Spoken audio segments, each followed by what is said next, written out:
So today I am going to be making a risotto, and with the risotto we are going to make some arancini balls. Arancini balls are just a fried crumbed risotto ball. What we've got here is the ingredients for our risotto, and then later down the track I'm going to crumb our risotto into the arancini balls. Here I have 2 pieces of hickory smoked bacon. I really like this bacon because it gives a really nice smoky delicious taste to it. I've got 4 mushrooms, portobello and flat mushrooms, some garlic, 1 onion, butter, roughly 2 cups of arborio rice. It's really essential to use a short grain rice such as arborio rice for risotto because it's got a higher starch content and therefore it will give you a really nice creamy texture for your risotto. Really important not to wash this. If you wash it, you are going to wash off all the starch, which is what we need to make it that delicious creamy texture. We've got some chicken stock and some olive oil. First thing I'm going to do is get all my ingredients ready and prepped for our risotto. The first thing that we are going to get to is our mushrooms. Make sure that you wipe down your mushrooms of any dirt before you start prepping them.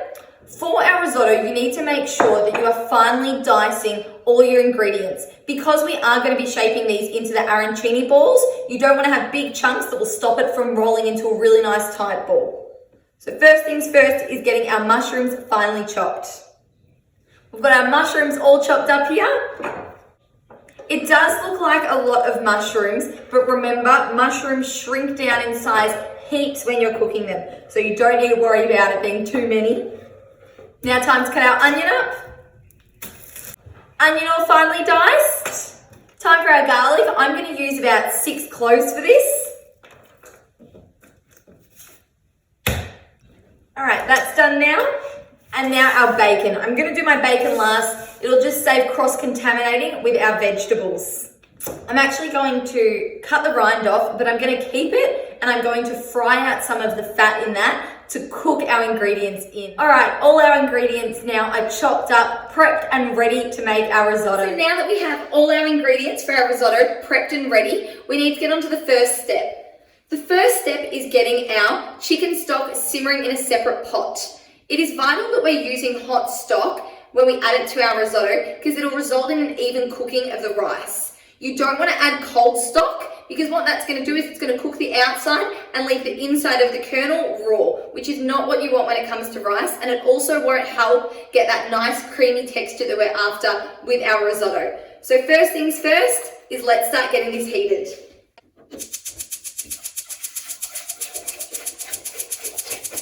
Now that we've got our stock simmering away here, it's time to start on our risotto. So what we're going to do is we're going to bring this to a medium heat. With my bits of bacon rind earlier, I'm just going to put this in and I will take these out later. This is just going to help though bring out the fat from that and it's going to really flavour our risotto.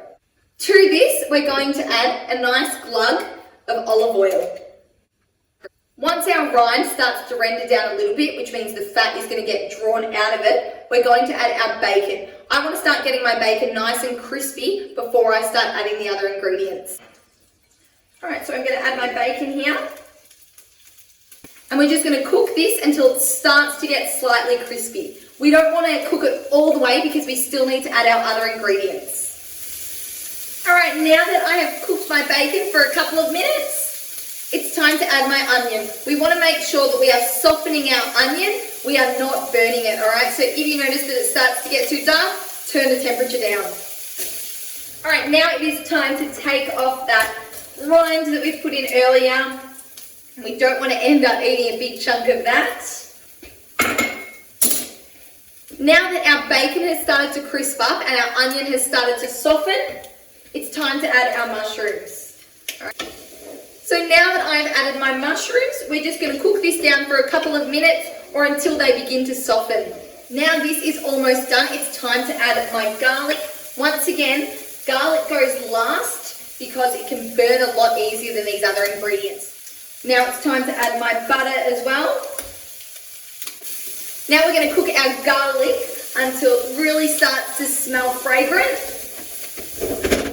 Now that we have all of this cooked off, it's time to add our rice. It's really important before adding any liquid, we toast off our rice. This is going to help heat the grain up to start the cooking process and help flavor our rice in all this delicious flavor that we've got sauteed off here. So I've got around about 2 cups here. I'm going to pour that in and give it a stir and really get that rice toasting and covered in all the delicious flavor that we've cooked off earlier. So yes, we want to toast it, but no, you do not want to burn it, all right? You do not want this to become brown at all. If you burn it, it won't be able to absorb the liquid when you add it. So you just want to make sure that we're heating this up, toasting it, and letting it absorb all the flavor from our bacon and our onion, garlic, mushroom there.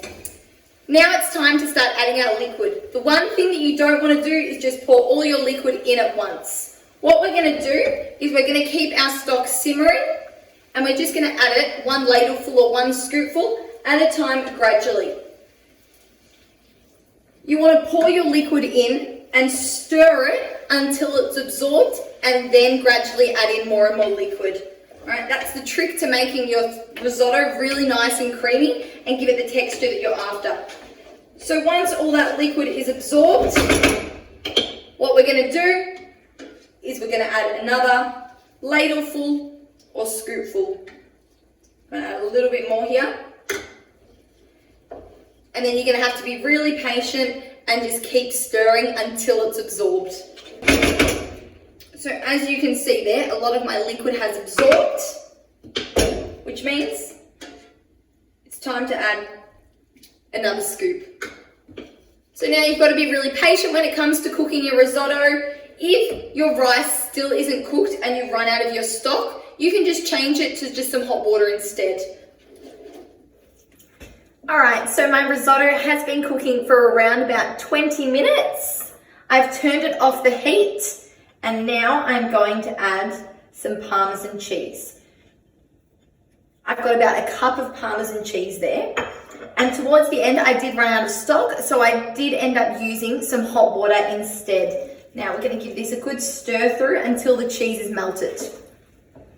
Now, when it comes to our arancini balls, we need to let this mixture completely cool. We are now ready to go and make our arancini balls. I've had my risotto in the fridge for around about 2.5 hours, and it is nice and cool, which means it'll be a lot easier to shape into our arancini balls. All you need for the coating is some plain flour, enough to coat the arancini balls, 2 eggs, and some breadcrumbs. I use half panko, half fine breadcrumbs because I think it gives a really nice crispy consistency and everything is coated with the breadcrumbs there. You can make your own breadcrumbs, just blitzing up some stale bread, and that will also be fantastic for this. All right, so let's get coating our arancini balls now. So now that we are up to the crumbing stage, I've got everything ready here. I've got my flour, egg, and breadcrumb. I've just got some wet hands here to stop the mixture from sticking to my hands. And now you can have these as big or as small as you like. I'm going to do them on the smaller side, probably around about a ping pong ball there, possibly a little bit bigger. What you do is you just want to coat your mixture into the flour first. All right, you want to have it all coated, and then we're going to put it in the egg, and the egg is going to act like glue, so our breadcrumb mixture really sticks to it and doesn't fall off. If you didn't use the flour or the egg at this stage, it would struggle to stick onto your, well, whatever you're crumbing, as well as what it does. You can actually stuff the arancini balls with whatever filling. Some people like to use mozzarella. Some people do a bolognese in the middle of it. It is entirely up to you. I'm just going to use the plain risotto here, and I've got the mushroom and bacon in it as well, so it is flavored. Now, it is a messy process, so you do need to be a little bit patient with the mess, but it's something that's quite easy and worth it once you work through it. Making arancini balls with leftover risotto is perfect.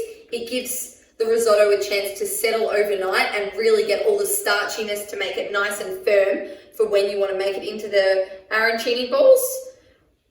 I don't have the patience for that. I want to eat these for dinner, so I am just going to be doing mine after letting it cool for a couple of hours. It is time to fry our arancini balls. I've just got some oil here preheating. I'm just going to shallow fry it. I'm not going to deep fry them, but if you have a deep fryer, you can certainly do that as well. You can also oven bake these. They won't go as crispy, but it is still an option if you don't want to have all this oil. All right, we've got our arancini balls here. Just going to carefully place them in our preheated oil. You don't want to crowd the pan too much, or else you're going to bring the temperature of your oil down and it will just absorb the oil and not go crispy. Let them rest, don't keep turning them because you want to have a chance for the oil to actually hit the breadcrumbs, crisp it up before you turn it around. Alright, so once your arancini balls are crispy on every side, you want to take it out and place it on an absorbent paper towel to get rid of all that oil.